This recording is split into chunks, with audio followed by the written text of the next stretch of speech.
Welcome to Bowtie Sometimes Cool. Myself, Ashley, and Ed. Good evening, Ed. Good evening, Ash. How are you this evening? Very good, thank you. I'm actually having some French beer here, which is unusual for me, but it is non-alcoholic. And we are joined by the third Bowtie this evening, James. Oh, hello, chaps. How are we doing? Not bad, not bad.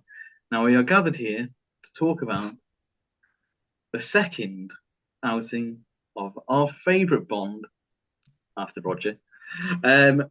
Timothy Dalton, and we're here to talk about License to Kill.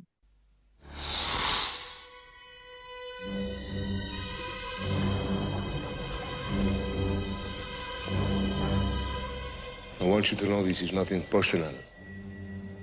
It's purely business. Killing me won't stop anything, Sanchez! See you in hell! This private vendetta of yours could easily compromise Her Majesty's government. You're going after Sanchez, aren't you? Are you crazy? Make a sound, and you're dead. Your license to kill is revoked, effective immediately. In my business, you prepare for the unexpected. Problem solved. I'm more of a problem eliminator.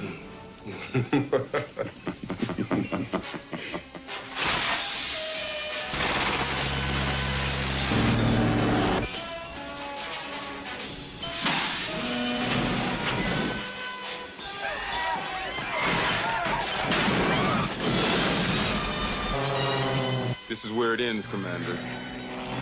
He's got to be stopped.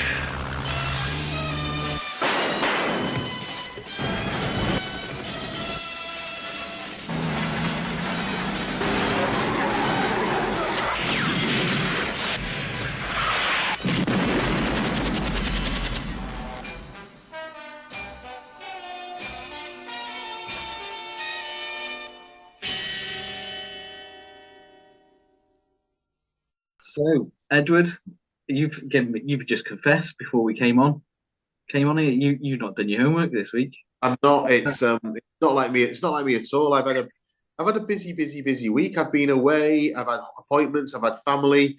So between all those things, I've not had the time to see it. I saw it about 2 years ago when we were going through them all. I saw it in the cinema in 1989. So I think I've got enough up there. All right. Okay. Cool. Now, James, I know Dalton's your favourite, really. So this one should be in your mind, I think. I don't think you need to do your homework on this one. I've seen License to Kill more times than probably anybody outside of the Broccoli family. I love this flick. So yeah, I'm good to go. Well, gents, let's start from the very beginning. This has an absolutely amazing soundtrack, starting off with the gun barrel. It's probably one of the best gun barrels for me ever.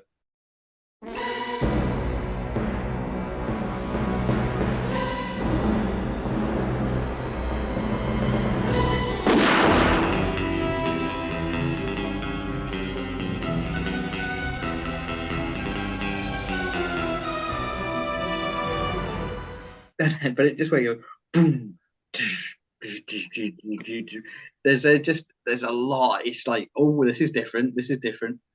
Love this one. I must admit, then I was a bit disappointed with the sort of tinny sound of Pierce Brosnan. Never mind.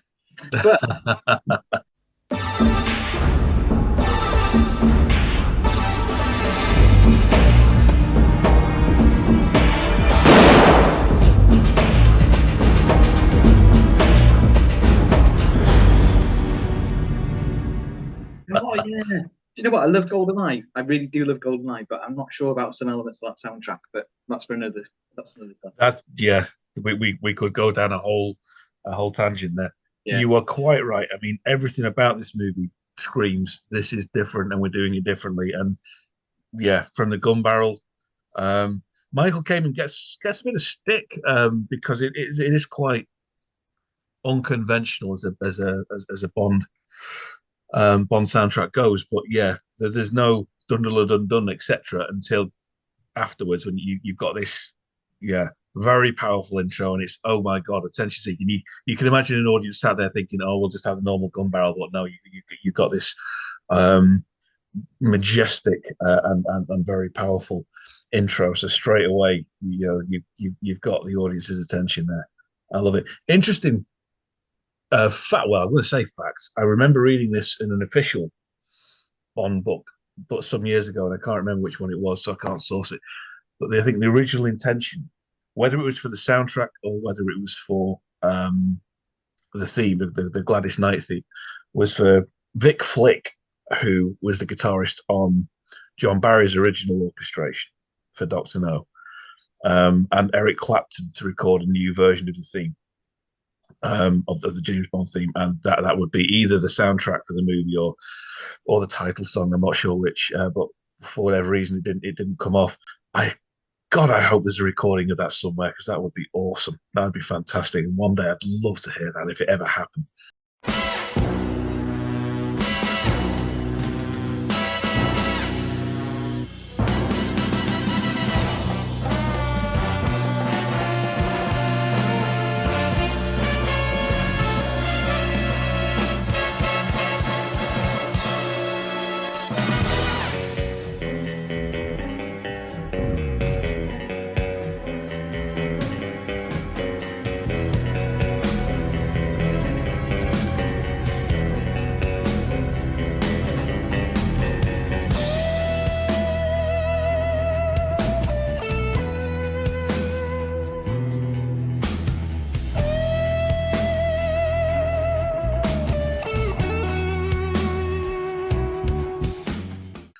But yeah, Michael Kamen, I think, did a good job.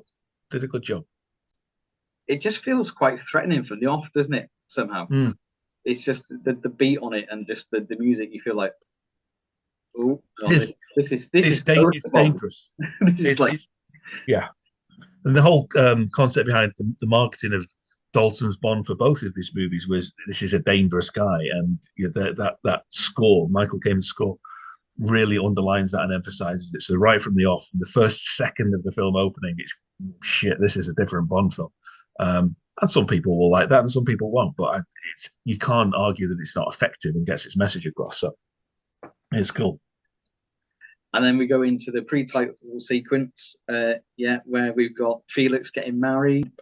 Timothy Dalton, he just plays it totally, like, so seriously, which I think at the time, I must admit, probably I would be maybe a little bit guilty because I'm still loving Roger so much that I probably would have thought, yeah, I like it. I don't necessarily love it.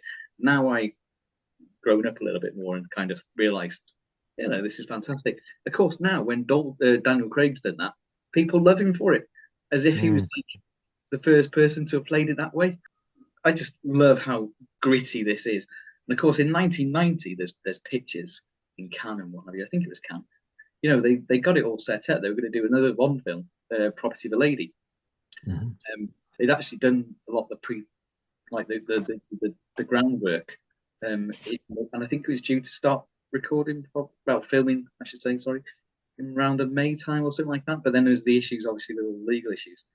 Now, if you think about it, that just goes to show how quick those films were turned around at that time. Because it's what's this 89, already in 1990, they're ready to record. Now they're still thinking about, who would we maybe like as Bond? We don't know. 5, 6 years after the last film. Anyway, we won't get into that. He would have been awesome in that as well, because he looks the part. I do have a bit of an issue with his haircut, but we'll come back to that one after. I've just gone on. We will. We will come back to his haircut. Yeah, we will. I've just talked a little bit there for probably a bit too much. We're going to go into other scenes and what have you. Ed, your first thoughts, and then we'll cut you out for the rest of it because I'm not sure. Anyway. To quote Mr. Alan Gordon Partridge, "Stop getting Bond wrong." And like you two gentlemen, I'm not a fan. It's one of the very few films I've left the cinema before the end because I was so bored by it. But I don't see. I think a lot of problems. It was a 15, which Bond tends to be for a family audience. So I think it possibly lost a lot of its potential audience revenue because of the rating. I think 50, it probably wouldn't be a 15 now. It'd probably be a PG or a 12 now. But at the time, a 15 cut off a lot of the potential family audience, which Bond's had always had. I don't know what it is about it. It just, for me, something feels off about it. I don't know if it's the film stock, the costume, the hairstyles, the soundtrack. It's sort of, again, I've probably said there's been many things before, but to quote Eric Morecambe, it's playing all the right notes, but not necessarily in the right order for me. It just doesn't work. It doesn't gel. I watched it as I didn't see the end of it in the cinema. I left before the big truck chase because I genuinely was that bored by it. I've seen it since. I saw it on VHS, I saw it on DVD, I've seen it on Blu-ray, and I'm trying to sort of get what other people see about it. The same as Casino Royale, the remake of Casino Royale. It seems to be it's revered as fantastic, and I just don't get why. And I have tried with this, and it's every time I watch it, I thought, yeah, it doesn't really feel like I didn't feel any connection to any of the characters in it. Bond didn't feel like Bond. It's sort of, he was called James Bond. He had a boss called M. He had a friend called Felix, but he could have been anybody. And it just sort of, for some reason, just didn't work, unfortunately, chaps. And when I say to you, my favourite part of seeing it in the cinema was when Q turned up, and some loudmouth wag in the cinema when Q turned up said, "It is I, Leclerc." Was my favourite film. That's about where I am. So I can absolutely see why people like it, because the Bond fans will like the Bond as Ian Fleming wrote him on the page. It's hard edged, no nonsense killing machine with no emotions. I think being brought up on Roger Moore, and I mean, The Living Daylights was fantastic. I loved The Living Daylights. It's amazing. It felt like the baton had been handed over successfully, and it felt like a Bond film. This one just felt wrong in the same way as Casino Royale did, and I'm almost glad in a way it was rested for a few years and brought back with Pierce Brosnan. So I'll stop talking, the chaps, and let you tell me how good it was. They're perfectly valid opinions, Ed. Yeah. So, because if you want to get off now, it's fine. We'll carry on.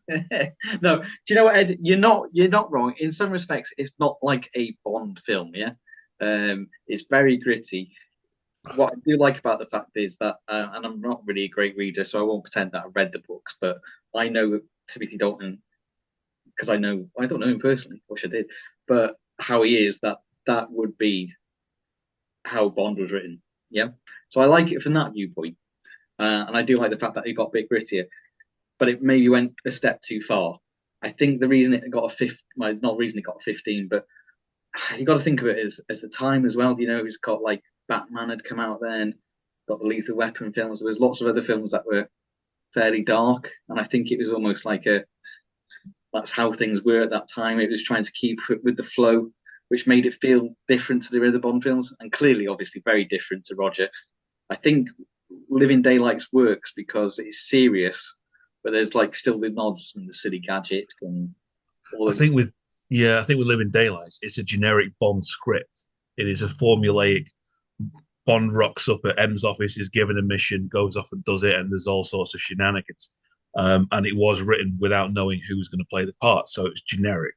And I adore The Living Daylights, so it's certainly not knocking it in that respect. License to Kill, in contrast, everything about it was intended to be different and to emphasize the difference from what came before, artistically and storytelling and all the rest of it, which were the conditions Dalton took the role under. And again, it was all down to personal taste. I don't think there are any right or wrong answers to this. Some people are going to like these films, some people aren't. I said before when we were talking about another Bond movie, I think with Rob, when we were talking about George's entry.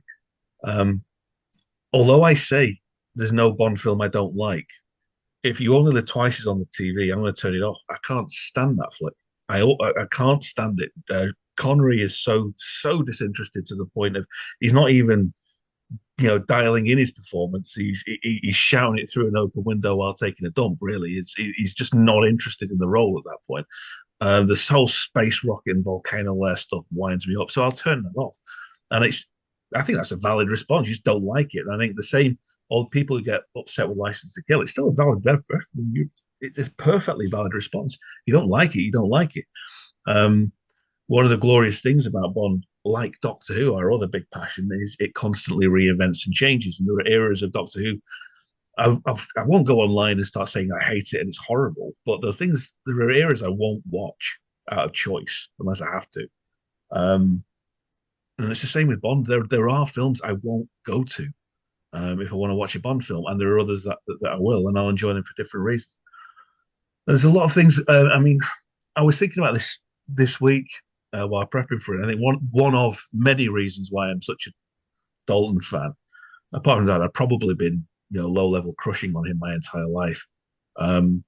Is him becoming Bond and Living Daylights and then License to Come Out I was 7, 8, 9. And it was the first time I was aware of hype around Bond films. I knew Bond films were a thing because they were on telly all the time at Christmas, and my dad used to watch them, and I'd watch them with him. But it was the first time I was aware of media hype about a Bond film coming out, and I was conscious of that with Living Daylights, and much more so with License to Kill. And as you said, it was around the time Batman came out, which also very heavily reinvented from the Adam West Batman that everybody knew and loved. Michael Keaton taking over and Tim Burton, and it was a very hard-edged, darker thing. Dark was in 1989. And I remember, my parents were hideously influenced by the newspapers, and I remember newspaper campaigns going on about how they've ruined Batman, they've made it dark, and there were similar. I can't point to sources, but I remember similar conversations about Bond. They've ruined Bond. It's made it too dark. It's too adult. It's too grown up.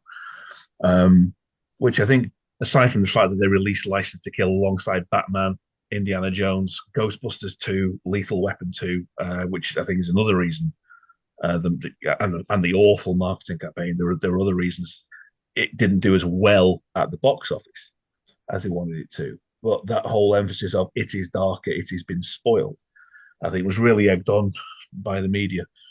And without me wanting to talk for too long, I think Dalton and perversely Ian Fleming had spoken to that notion of it being a family movie, and certainly under Roger it was family entertainment. And I can't remember what documentary it was, but you'll probably find it on YouTube where Dalton says people would have a go at him saying, I can't bring my kids to see this Bond film. And he said, well, it was never meant for your kids. It's a film about an assassin. He's a gun for hire. He's a horrible man. You shouldn't be idolizing him. And he goes out and he just happens to work for the good guys. He's mean, bad, and nasty. So you shouldn't take your kids to see it, which is a point of view that not everyone will agree with. But that was his take on License to Kill. And Fleming, again, I think in the same documentary, had made some comment about his book, saying that the books are meant for alpha males, warm-blooded men who want to go around, sleeping with lots of women and hard drinking. They're not for kids. But that in itself goes back to, again, what we've talked about before. Cinematic Bond and literary Bond are very different beasts, and you will get iterations of the character and movies where they combine those elements perfectly. I think Living Daylights combines those perfect elements excellently and perfectly well. License to Kill very much is, no, we're going darker this time. And that's why it's so polarizing, because it doesn't want to bring everybody in. It just wants to say, no, we're going out on our own. Now, Ed. Sorry. Hello. I was about to go. Now, Ed, what is my favourite scene? As if I wasn't bothered about what James said. I agree with I agree with everything that James has just said. Totally spot on. I just can't add anything to it. So I'm going to take on a tangent now. Ed, what's my favourite scene? Oh, is it the trucks? Yes. It's the scene at the very end. Yeah, and this goes back to be fair though, it goes back to the point that James was just making, and just about Dalton. Yeah, it's the bit at the end where the truck. He said, "Why don't you want to know why the trucks are blown up? Sanchez is dead, and he's behind the rock." And then he comes out from behind the rock, and it's really weird because it's just not even 20 seconds. He comes out from behind the rock and sits down. And I know it's throughout the film, but in that, I mean, everyone will have a different opinion about it, but I just think Dalton's just amazing because you can see in his face so many emotions. Roger would just come out from behind the truck over the rock and go, "Oh dear," and then I told a joke, or the guys would have done the same. But you can kind of see like he's like really torn. He's just had a massive fight. He's actually physically tired. He's just absolutely shattered. He's also upset, probably because of what's happened and the flashbacks to Stella and Felix and the whole. It's the end of the vendetta, if you like. I could be overthinking this, but this is what I'm getting off him. I don't think you are. I think it's the most purely. I think it's the most purely emotional moment since Lazenby at the end of Majesties when he sat there, holding Tracy. Again, I've read this in an official publication, and God knows which one it was or how long ago it was. But the rule was during Roger's era, Bond doesn't bleed. He doesn't bleed. You don't see any of this have an effect on him. He can do parachute off a mountain. He can cling to a train, make a quip, raise his eyebrow, and walk off, and everything's cool. So probably since Connery, Dalton was the first Bond that showed all of this crap that he was going through affected him.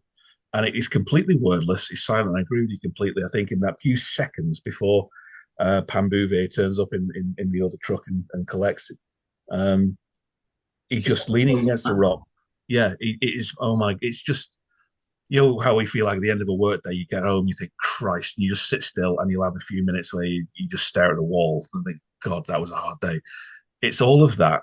It's all the emotion of losing his friend, presumably his friend Della, his friend Felix being Maine, all the crap that he's gone through, losing his job, all of that, the physical stress he's been put under, and it's just, it's done. And in a few seconds on his face, he's probably, and Daniel Craig stands will disagree, but I think Dalton's probably the best actor to play the role.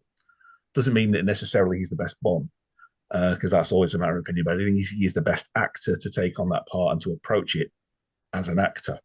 I always feel awful saying that because everyone assumes you think you're talking down Roger, and I'm not in any way talking down Roger. I think Roger was a far better actor than he ever gave himself credit for, and that people generally give himself credit for. And if you watch films like The Man Who Haunted Himself, you'll see that in his performance. He is tremendous, but just enormously self-deprecating and charming.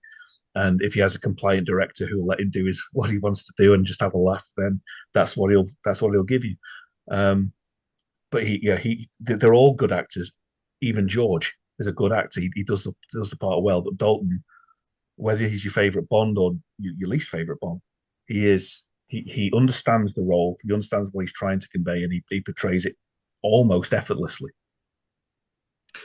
I think I'm in complete agreement with you there. I mean, not my favorite Bond, Dalton, but absolutely the best actor to play the part. I think because he approached it almost as a character piece rather than a superhero, perhaps, that was already created. Yeah, that's really good. And I remember him in one of his many interviews about it. I mean, if interviewers all seem really reluctant to talk to him about it because it's like the elephant in the room, and he gets probably quite noticeably bored of always being asked about Bond when he's had a career of 50, 60 years or whatever. I remember him saying at the time he had mentioned to Broccoli when he first signed up that he didn't see why Bond couldn't be like Hamlet on the stage, whereas every film you have, an actor comes in and gives their take on the character. And obviously Broccoli, he was helming the franchise. He didn't want that kind of, he wanted a lead tied to several movies. So he didn't want that approach. So he signed him up to a multi-film deal. But Dalton's original take was Living Daylights will be my version of Bond. And in your next film, have somebody else who gives their version of Bond. But yeah, he was approaching it as an actor. So not that the others didn't, but I just think his was a very different take on it. So yeah, I think that's what, again, regardless of what you think of the film, because it is polarizing and there's no getting away from that, we can't deny the effectiveness of his performance in it. Elements, I love this film, and I'm going to give it a high ranking at the end, quite obviously. but there are elements of it that don't work. I've heard it criticised, License to Kill as a screenplay. I've heard it criticised by other Bond fans as being rather like an episode of Hill Street Blues or an American cop show. It's a drug dealer in Florida. Big deal. That's on 8 times a week in American TV. So what makes it different? Personally, I still think there are enough elements around it that elevate it above that level and make it noticeably a Bond film and undeniably a Bond film.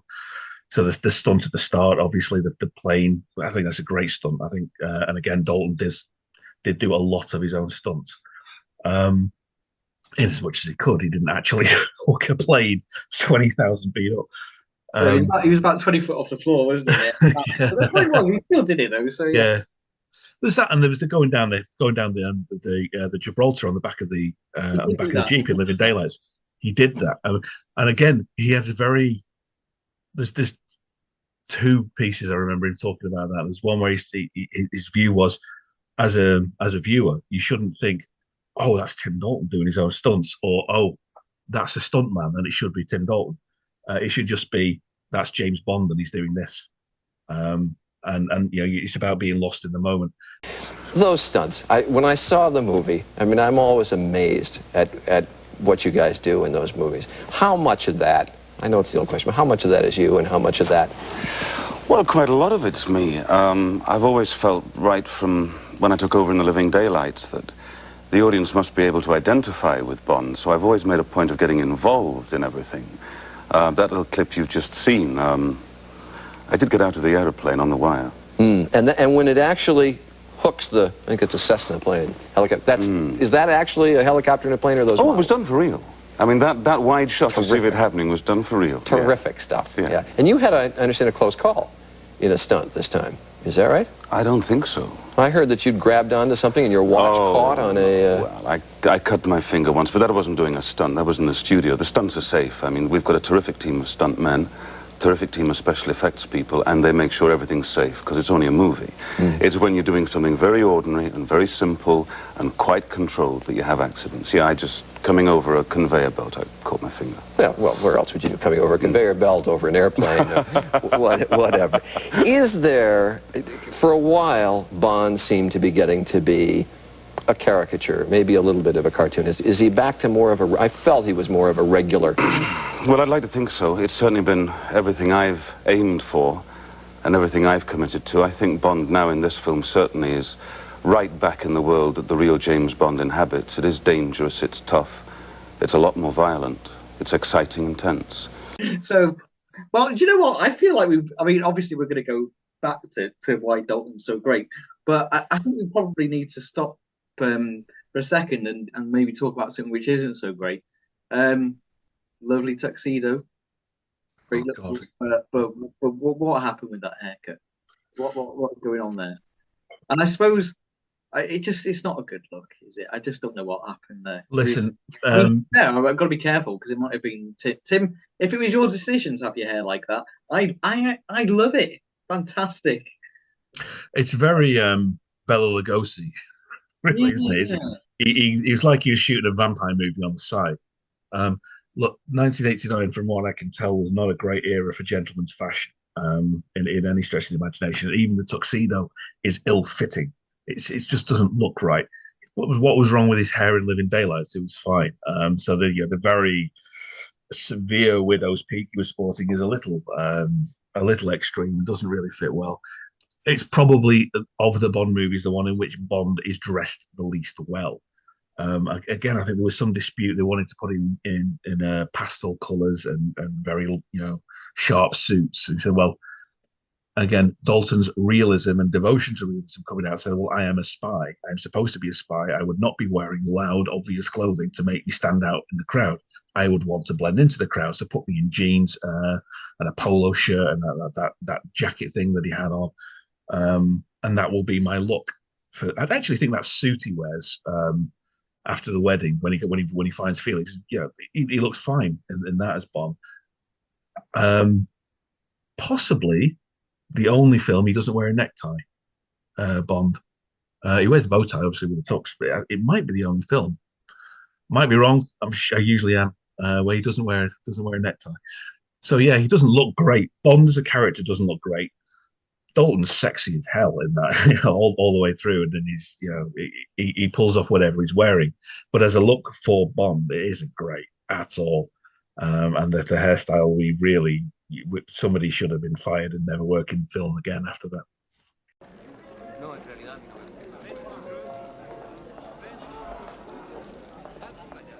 I'd like a private table, blackjack.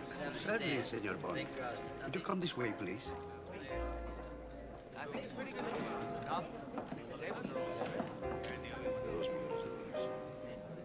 $250,000. And I'd like to raise the limits to 5,000 a box.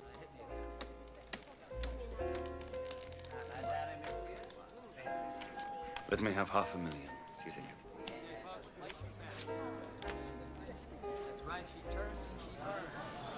Double down. Split.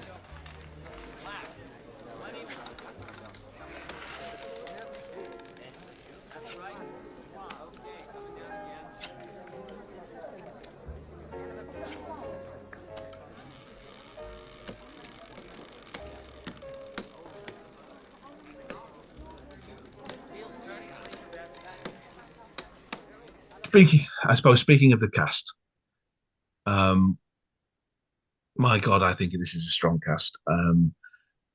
I think I'm a huge fan of Christopher Walken as Zorin. I love Louis Jourdan in Octopus. We've talked about those guys before. Christopher Lee, obviously, Scaramanga, but I think Robert Davi opposite Timothy Dalton is absolute gold. I think probably Robert Davi's finest performance in anything he's ever been in. But also I'm thinking, my God, I wish there were more films with Robert Davi after watching that, because I think he is as Sanchez. And I hate this caricature, and I put something on Twitter about it the other day about I could go the rest of my life and the entirety of whatever comes after this life without ever hearing the line or any variant of the line. We're not so different, you and I. Again, it's just appallingly written, and anybody who writes that line needs to have a serious word with themselves and do it differently. But yes, shadowy reflections and brothers and mirror images. It's a cliche, but Bond and Sanchez work perfectly together.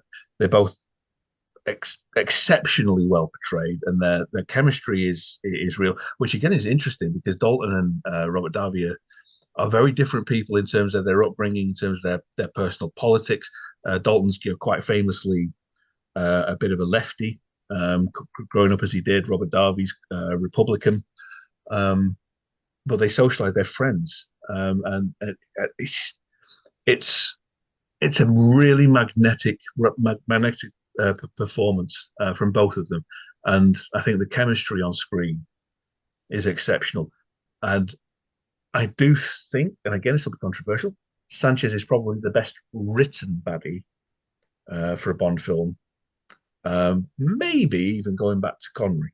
I think he's, not necessarily that he's the best baddie, but in terms of the best written description and personification of that character and that role, I think he is exceptional. This movie would be an awful lot lower in my rankings if Davi wasn't in it. Well, again, going back to, we talked about it from the off in terms of feeling a bit more dangerous, but pretty much straight away in it, he's there, when he catches his other half with that other man, and he's like, give her his heart and stuff, and you think, Christ, he's just ordered this person to have their heart cut out. This man means business.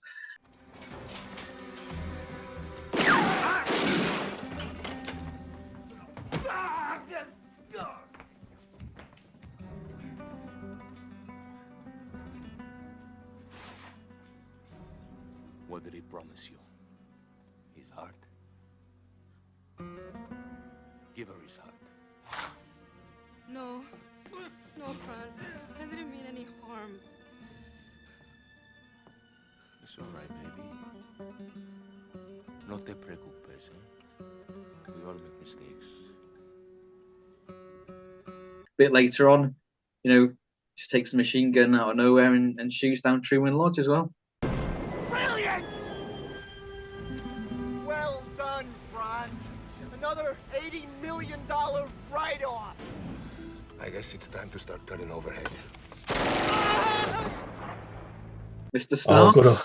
Mr. Stark. We love you if you're listening, Tony. I mean that's one other key point though. I mean, there's comical elements in his his group in his gang, but we get used to over the years a certain level of incompetence with Bond villains and Bond henchmen. Sanchez's group are bloody competent. You know, they're drug lords. You've got Heller, slightly underwritten. I think there was potential for that plot point about him trying to portray Sanchez of these Stinger missiles and everything. I think that could have been a little bit better written. Dario, Benicio del Toro was my God. You would have been forgiven for thinking the movie was about him because he commands your attention in every scene. Ruthlessly competent. Yes, he gets beaten in a bar fight by Bond, but he's going to be. That's his role. It's Dario. He's bad news. He used to be with the Contras before they kicked him out. Just the kind of guy Sanchez would send. You carrying? If they start shooting, you just hit the deck and stay there. Get it started. In the film, he is a very dangerous individual, and his line delivery, honeymoon, my God, that's chilling. I'm sure there's been podcasts galore talk about his delivery of that line.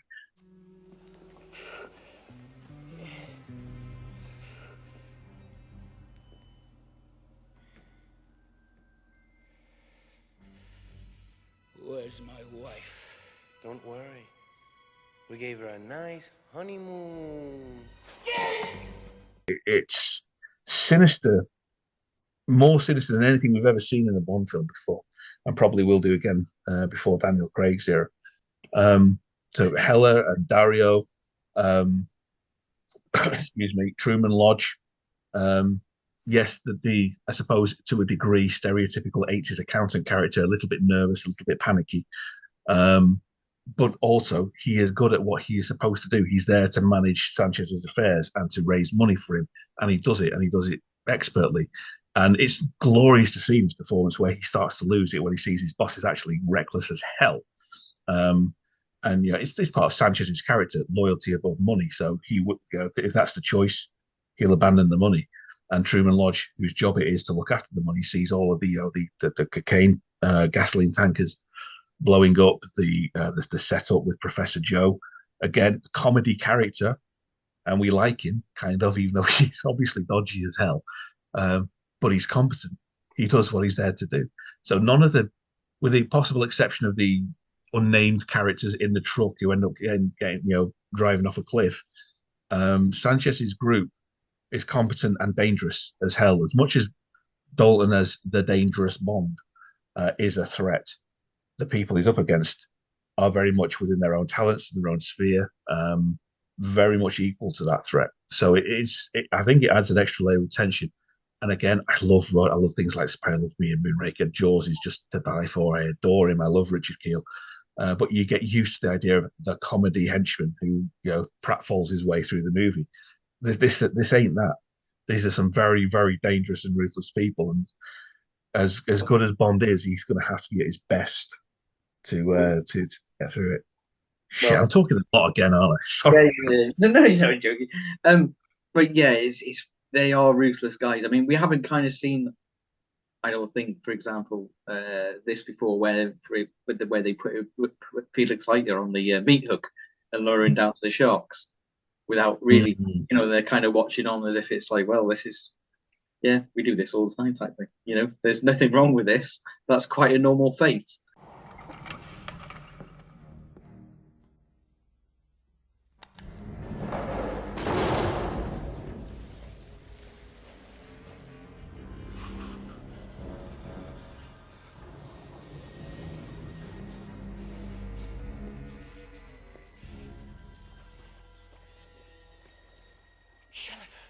Sorry, old buddy, but $2 million is a hell of a chunk of dough.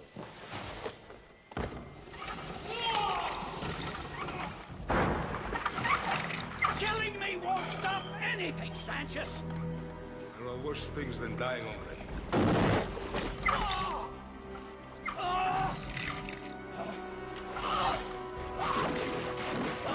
See you in hell!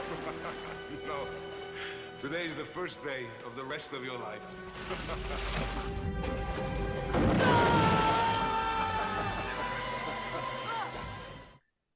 Although I do like the scene afterwards as well. What's the guy? Oh, do you know? I really should know. But anyway, the bent cop who Kilifa. Yes, and I love that. I love that scene where he falls in as well, and he's like, "There's Beautifully done. 2 million in the bar in the case. You can take it." It's Dalton's there. You earned it. You keep it. Yeah, old buddy. Yeah. Yeah, it's just fantastic.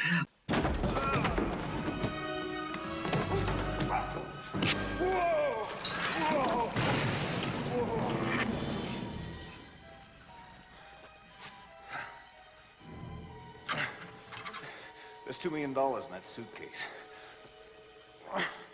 I'll split it with you.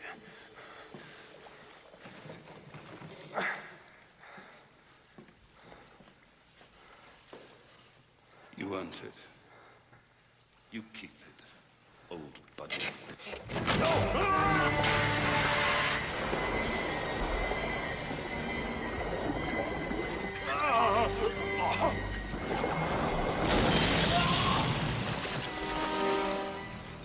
God, what a terrible waste of money. And James, I really wanted to interrupt you then because you talk about Truman Lodge and he's there looking at the money and stuff. And he goes, there's a line where he says, "This place cost about 32 million to set up." Wait a minute! The setup cost us 32 million. We have to try and save it. I don't give a shit about the setup. We got 500 million in the case and 20 tons of Colombian pure in the tankers. Now go, Havana! Do you know what's significant about that line? Go on. I think it was a quip at the fact that that was the budget for this film. 32 million. I didn't know that. That's brilliant. Okay. Yeah. That's cool. So you get all this back here, don't you? Yeah, Alan Stark. Yeah, I've seen him on another podcast. I think it might have been really 007. And it was a great podcast. You should. I'll put a link to it if I can. You should. Everyone should watch it. I'd love to have a chat with him. I mean, just going back to Felix, what do we think about David coming back to that role? And I'm surprised because I thought everybody universally adored that decision. I do. I think it was great because I think he's marvelous in everything he's ever done. But it's kind of arbitrary in a way because Felix. It's the only time, apart from again in the Craig era, that Felix has come back. Felix has returned. Why choose him? I don't know. I don't know why they chose him, but I think he was brilliant. I think it was fantastic. I know there was some reservation, I think, on Cubby's part, where he thought David was probably too much older than Timothy for that to be realistic. I don't think that necessarily shows. Whether Dalton looks older than he was at the time, yet still lean and fit, and or whether David looks younger than he was. I personally, his personal view, I completely buy the idea of them being contemporaries and equals, albeit perhaps Felix in more of a slightly mentor-mentee role than previously. But I buy it. I think it's believable. I buy the depth of their relationship. I understand why Bond would go rogue in the way that he does, because of the threats to him. So I'm just curious for your guys' thoughts on David coming back. Well, I'll tell you what, Ed, you've been very quiet on this one, so I'll give you. What do you reckon, and then I'll give you my take on it. So. I think for Bond to go rogue like he did in this film, and it's not going rogue for the sake of a plot that he's undercover going rogue. He's basically on one. It has to be a character, he's got a connection with. And Bond and Felix Leiter have been in the film series, have been contemporaries, colleagues, friends almost since Dr. No, where Jack Lord played the part. So for a character motivational part, absolutely, it makes perfect sense. For Felix's death. Felix is being maimed like that by a shark to lead to the chain events that led to the the events in the film. And you said, come back to what James said earlier about villains. Robert Davi's Sanchez, he's a very much a real world villain. If it had been, I don't know, Scaramanga or Stromberg threatening Felix with the sharks, it would have been done in the Dr. Evil style, and Felix wouldn't have been eaten by the sharks. This was basically, he fed him to a shark. This man will feed you to a shark. He won't threaten to feed you to a shark just to give you a countdown to get away from being fed to a shark. He will feed you to a shark. And, it's a refresh, almost, and I'm almost going back on my way I said about this film before that I don't like it because it's too dark, but it's almost refreshing, and it does pull the rug out from under the audience because you're expecting the Bond villain to be inept and expecting the Bond villain, James Bond, to come and save the day because that's James Bond's mate to save the day, but he doesn't. And I think the stakes, it's very, very personal. It's not for England, it's for Felix. And yeah, I think they had at the time, a 25, 26-year on-screen relationship, and the whole film going from that's really that as the catalyst makes perfect sense. And what about choosing David Henderson as the former Felix actor to come back and take that part? Yeah, is there another Felix you would have liked in there, or a new Felix, or are you happy with David? Absolutely happy with him, and I do completely buy them as contemporaries. But as you say, mentor, mentee, Felix potentially a couple of years older, getting to the stage where he's comfortable enough in his career that he's not going to be so much of a field agent anymore, so he can get married without bringing that danger to his wife and potential family. And having the same actor play Felix again, you've got a connection there, and I think it works absolutely perfectly. Yeah, good man. Ash, please don't be the voice of dissent here. No, do you know what? No, I love Felix in this. I think Ed's just kind of knocked it, got it spot on there. Really, that it's. I'm trying to work out kind of what came first, really, because part of the reason that Bond has to go rogue is because he wouldn't have any jurisdiction in Latin America. So I'm just wondering what came first in terms of the plot. But anyway, nonetheless, Felix, I think it kind of has to be, because otherwise it wouldn't be so powerful. There's no one. Yeah, there's no one else realistically, unless it was M or Q, and it's never going to be either of them in terms of Bond at the time and how it was being written. They're the only other people, or Moneypenny, and God, you wouldn't do that to Moneypenny. There's nobody else it could happen to other than Felix. So I think that works. Slightly disappointed, and I'm probably being horribly, I don't know, insensitive. I'm kind of disappointed that Sharky wasn't Quarrel Jr. because I think having the three of them from Live and Let Die, Quarrel Jr., David's Felix, and Bond, albeit a different Bond, would have just been a really, really lovely juxtaposition, how many years, 20 years later, whatever it was, just to say, yeah, these three are still mates. So, Sharky's, I just adore him. He's brilliant. He's a brilliant character, and my God, his death has emotional impact. And Dalton's reaction to his death, again, is just another example of how excellent, how excellently he takes on this role and approaches this role and understands the reactions of the character. We got everything useful out of her. That's it. Take her out and sink her. Okay, Clark. Cast off.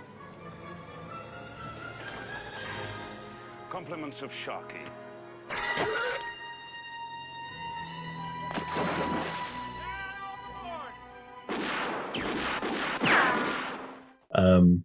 I think it's beautiful. Compliments of Sharky. I think it's fantastic.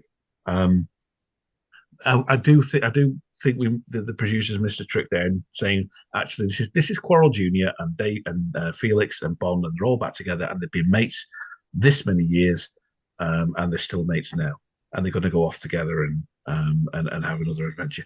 That would have been particularly in a film that is so radically different, to have all three of them as the callback to that one. I think it would have been subtle and emotional to long term for long term fans. So yeah, I love the setup. I love the whole the whole cast. Little bit of a shout out to Christopher Neame as well. As the unnamed British agent. Believe in the novelization by John Gardner, he is named, and I can't remember what it was for the life of me. But he's one of those actors. He was in Sharda.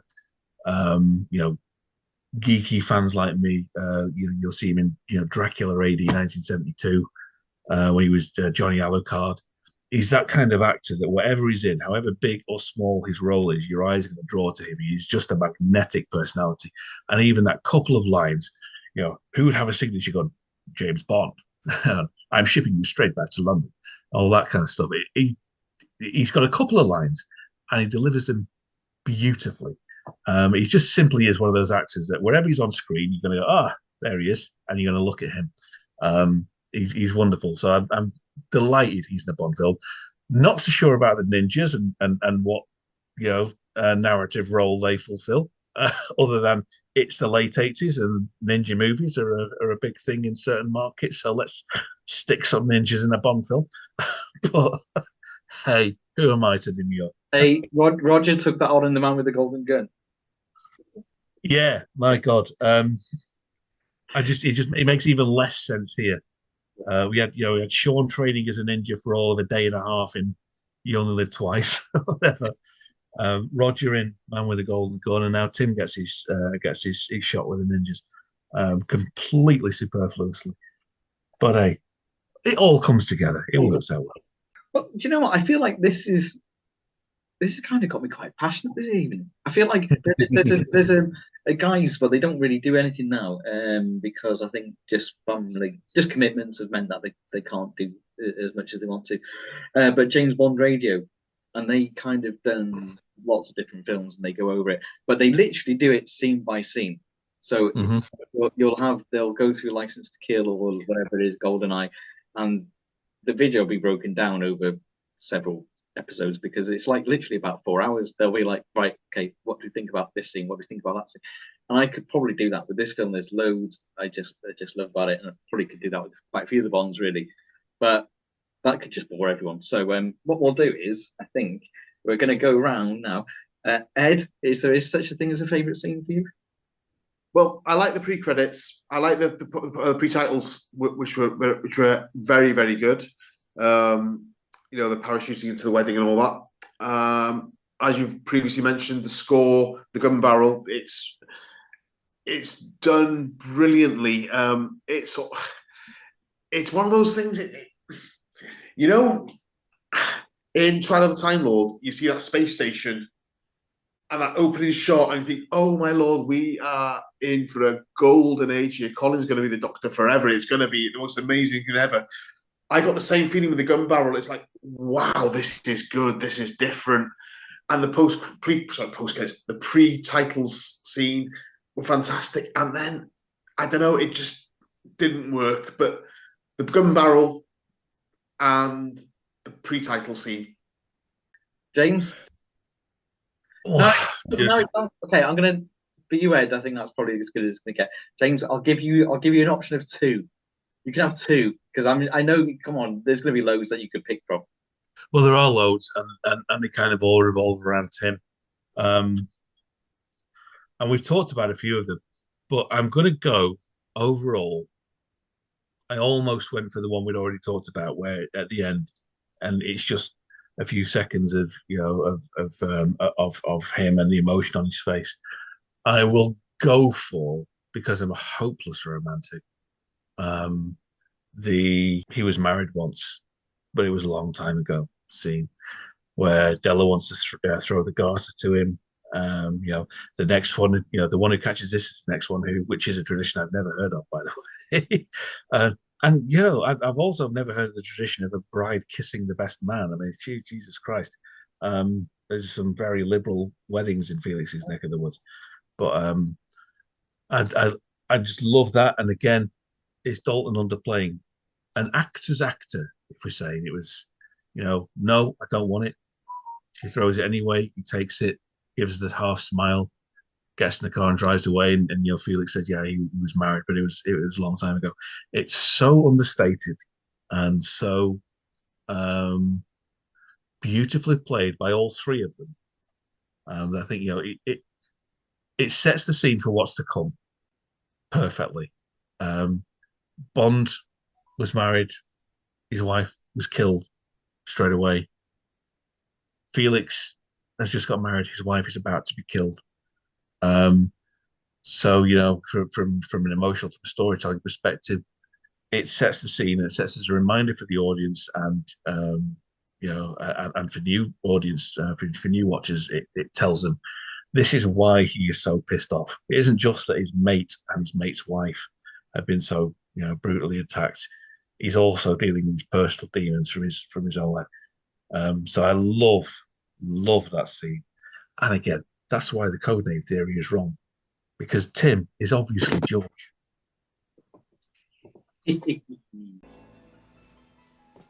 Oh, James, I wanted you to have something. You know the tradition? The next one who catches this is the next one who... No. Thanks, Stella. It's time I left. Oh, James. Did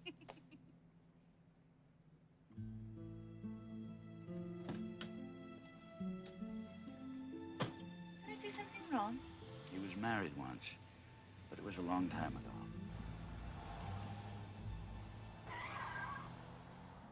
Okay. Well, I'll tell you what. I'm not going to have three. I'm going to have two. But we're just going to take it as a given that I've already said that my favourite one is at the end. Yeah. So let's just take that one out. Forget about it for a second. Which leaves me with two scenes in particular. So number one, where he is in the casino, and they sort of mention the fact that there's already someone up in his room. So he gets in the lift with Pam, and he takes his gun off her. Takes her gun off it. And he sort of just cocks the gun ready. And to contradict the fact that I'm going to say that, like I did earlier on, his hair doesn't look good, I think he looks so lethal in that scene as he's going up in the lift. It's like, whoever you are now, you've had it, and he's just like totally stone cold killer mode. Anyway, so that's scene one. The second one, I hate underwater scenes in James Bond films. Thunderball, oh, absolutely appalling. However, this film has one of my favourite Bond scenes, which happens to be underwater, which is also when with the Sharky scenario. So he's under the water, then he shoots as the plane's taking off. He shoots the plane, and then he does a little bit of barefoot skiing. And at that stage, the Bond theme kicks in, and it's just like, my God, here we go. Oh yeah, I think it's one of the best stunts in the whole series.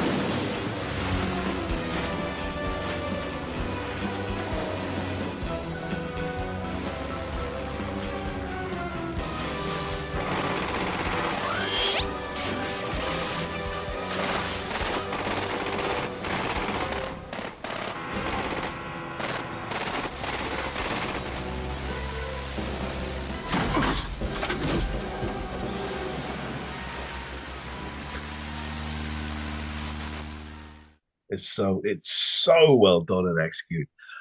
We should, guys. Given that we still have a few minutes left, we never mentioned Q, and you've just reminded me of the scene of him going to the hotel room and your uncle's checked in. What a role for Q! What a role for Desmond Llewellyn in this film.